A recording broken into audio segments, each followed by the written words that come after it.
चलते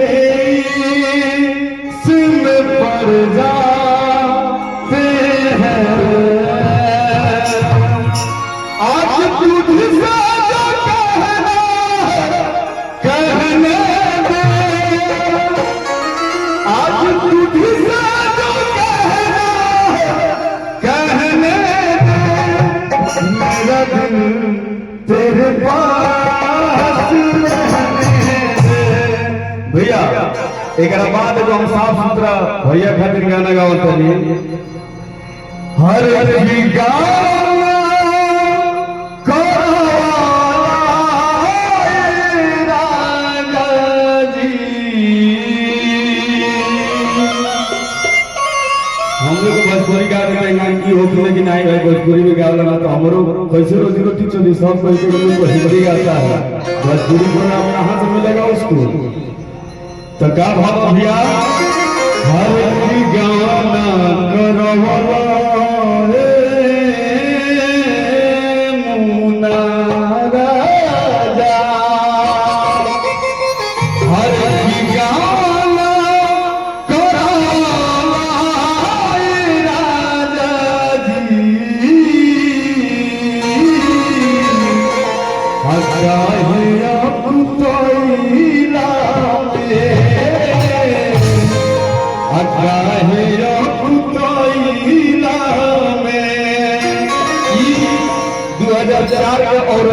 मर्द के फोन पे जब बाहर बेचारा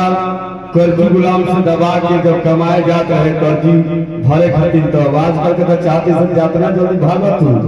हमारे जल्दी इंस्टाग्राम ट्रेंडिंग में चलो फॉलोअर 500 बढ़ो तो 5 लाख हो जाए का भावा कि जब रहे न रहे भवा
कतना बेचारी प्यार से कह दिया हमर गाना सुन के चाली रे गोइला ओढ़ाना बिछावाना भैया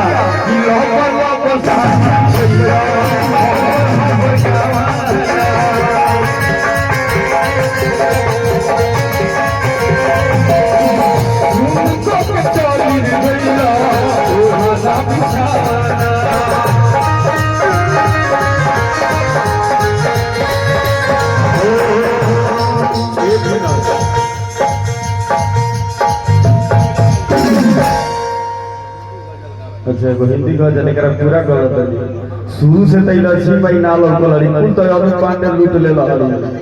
जबरदस्ती खुदिया के आ ये गिरी बाबा के छोड़ दिला ई नहीं जाने की बाबा हरी तो हम बाबा ने हो हम अकाल के भक्त हनी ते नंदी भगवान के भक्ति हरी फिर भी एको ना छोड़ है के ऊपर जेल में बस है यो चार को बात सरकार भेटा जाओ मर जाए तो भैया अपने ताली बजा दो लोग एक बार लास्ट में हर किलो पर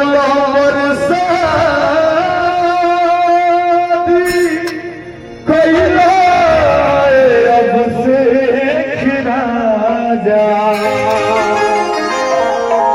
काहे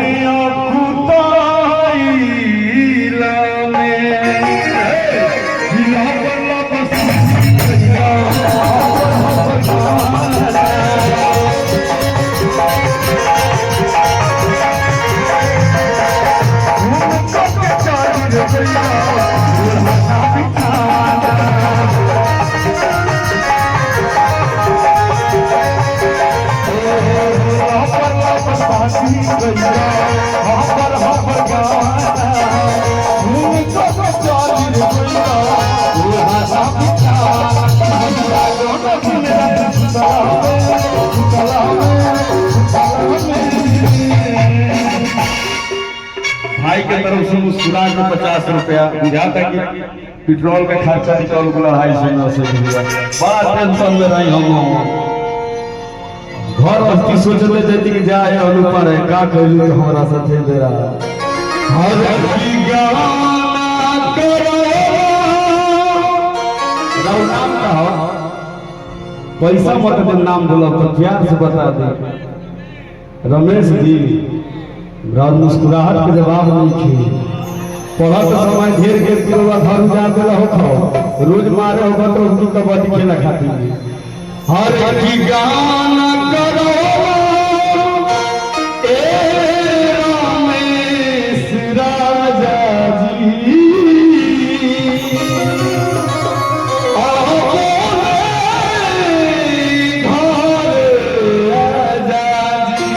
हर की गाना करो राजा जी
बाद में कोई सब बात नहीं है